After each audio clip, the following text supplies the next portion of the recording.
Station. This is Sevenoaks, and Nick Patrick here with about 450 very excited students.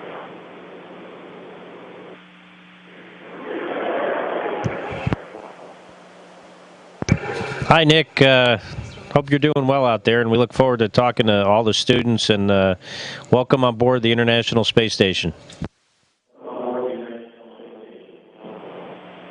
Thank you very much, Scott. It looks like you're all having a lot of fun up there. I wish I was with you, as I think there's everybody down here. We have many students who've got great questions for you. If there's anything you'd like to start with first, though, we'd love to hear a little bit about what your day has been like up on station.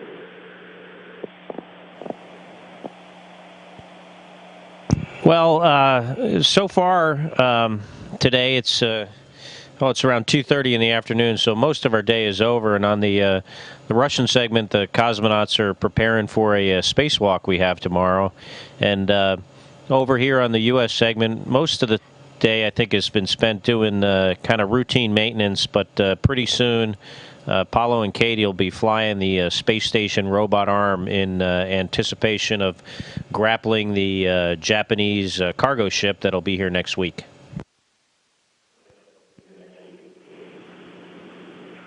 It sounds like things are busy and very interesting. Could you take a minute to introduce to us each of the crew members behind you and beside you, Scott?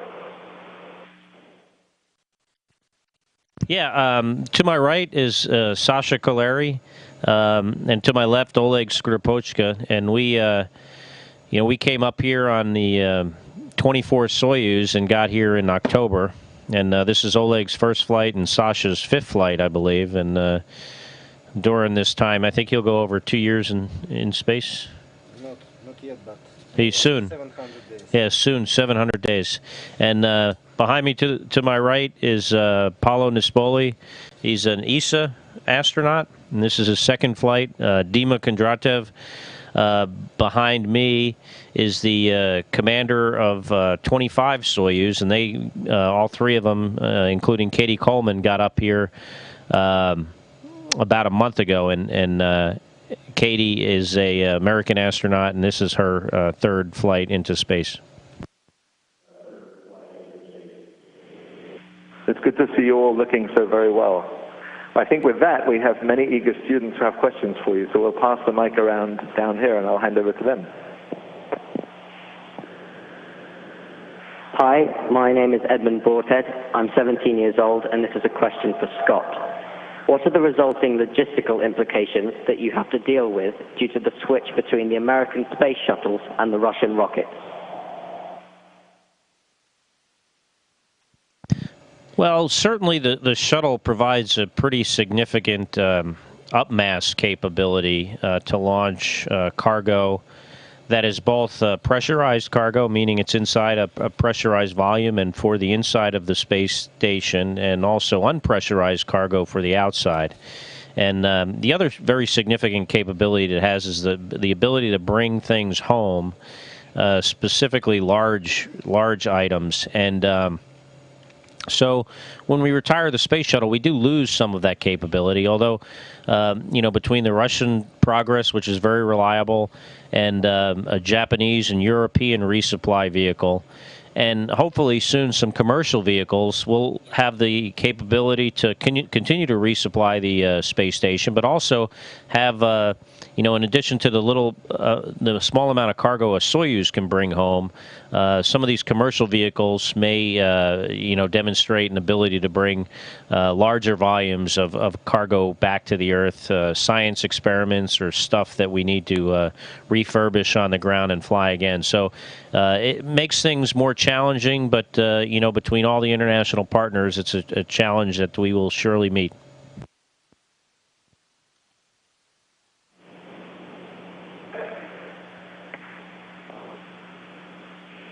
Hi, my name is Victoria Robson and I'm 11 years old. I have a question for Alexander. What time zone are you in, and do you keep track of the time zone changes?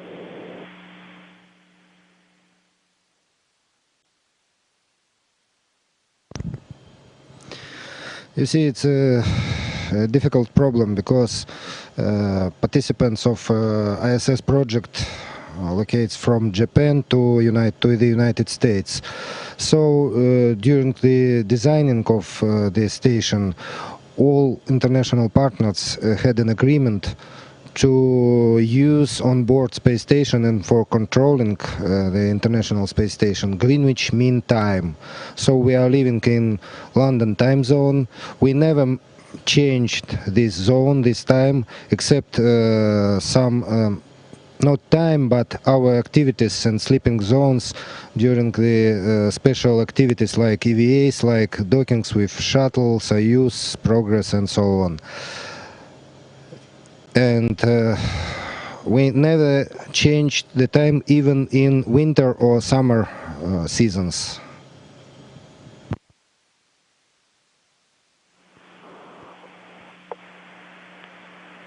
Hi, my name is Ishan Patel and I'm 14 years old. I have a question for Oleg. How do you keep enough air for 8 months and where do you store it?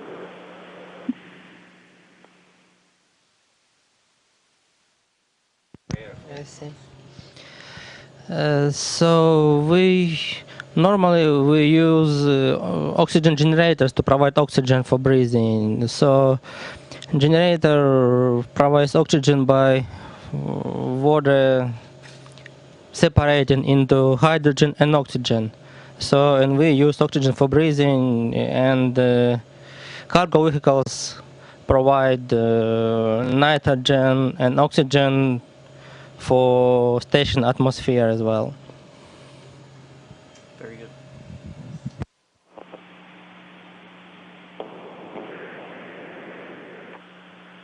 Hello, my name is Nicholas McCarthy. I'm 14 years old, and my question is for Katie. Which way is up or down on the space station?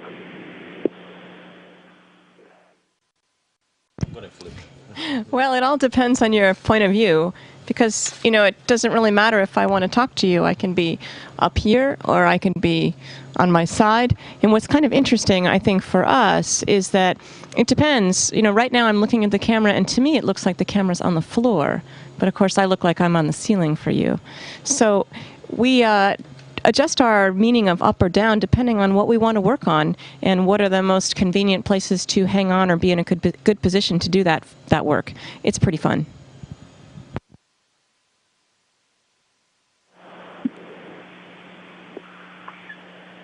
Hello, my name is Jonathan. I'm 14 years old and I have a question for Dmitry. Are there any long-term injuries that can be sustained from being in space? For example, pressure buildup.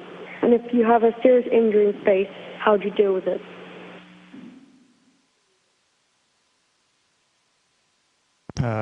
Yes, we are all humans, and we can be injured and or get sick here on the station. And but we need to stay here to provide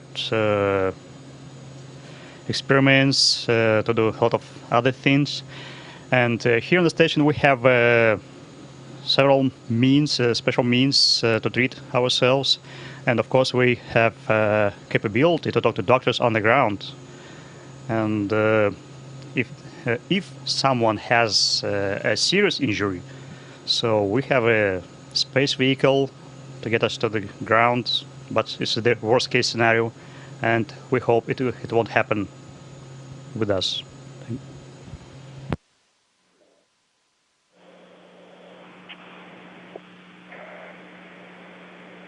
Hello, my name's Amanda May. I'm 13, and my question is for Paolo.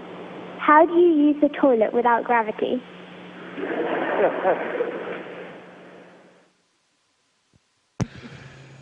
Yes, Amanda, yes. We are human after all, and we need to use it to eat and to use the toilet. Well, we use the toilet in the same way we use it on the ground. We sit on it. But the problem there, it's a technical problem, is that here without gravity things tend to float around. So we have the toilet is a special one that has some kind of electrical suction, or there is a fan in there. They kind of draw the things inside and keeps them inside. Things that you don't want to be floating around around you.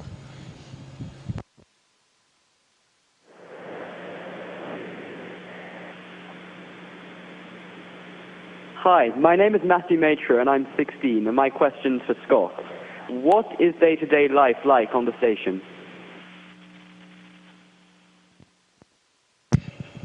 Well, it's all the days are different. You know, we're very busy here, so we generally get up around 6 in the morning, and I try to go to sleep, you know, sometimes between 10 and 11 o'clock at night. And, you know, most days are spent probably doing, you know, one of three things, either scientific experiments, and we have over 130 of them operating on board the space station during this increment, or kind of general maintenance activities you have to do just on a weekly or monthly basis, kind of like you know, housekeeping or taking care of your you know, your living environment and the equipment on board. And the other major activity we do is we fix things when things break, and you know, they inevitably do, but you know, we're prepared to fix them. And the other thing we spend a lot of time doing is exercise. We have various different types of exercise equipment, and we spend you know, upwards of 2 hours a day doing exercise, and we have to do that practically every day to avoid the you know, negative effects on our bodies of microgravity.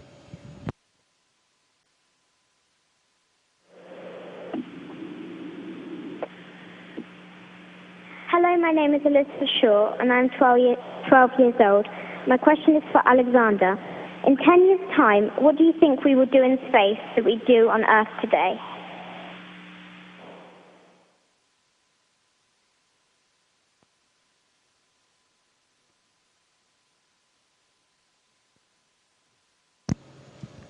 You know, the space station, it's a very interesting place. We are living and working here, and it looks like a big house. Maybe, I don't know, it's very similar to the Earth, maybe in polar areas, sea Arctic or Antarctic. Here we have email, for example.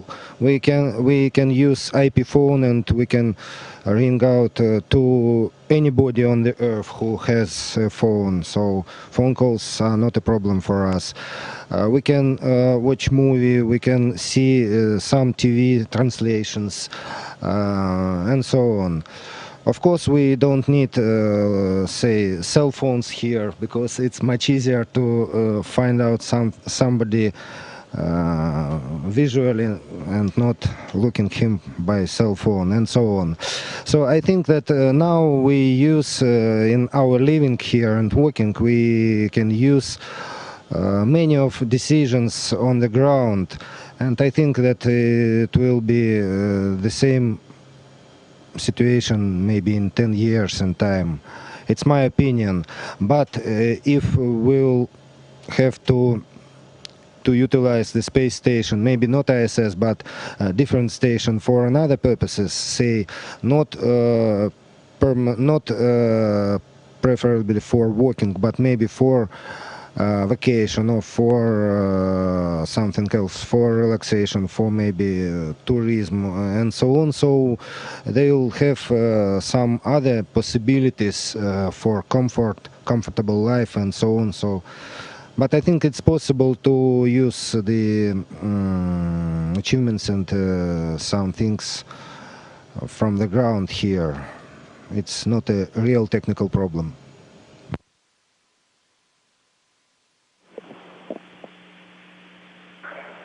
ISS crew, this is Nick again. I'm told we're down to our very last 45 seconds or so. So thank you very much from all of us here at Seven Oaks, Alexander, Scott, Oleg, Paolo, Dima, and Katie, for taking time out of your busy day to answer our questions. It's really been a wonderful event. Thank you. You're welcome, Nick, and enjoyed your questions. They were all really good, and have a great day there at Seven Oaks.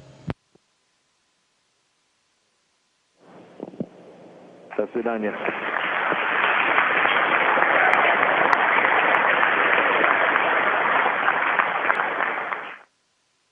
Station, this is Houston ACR. That concludes the event. Thank you.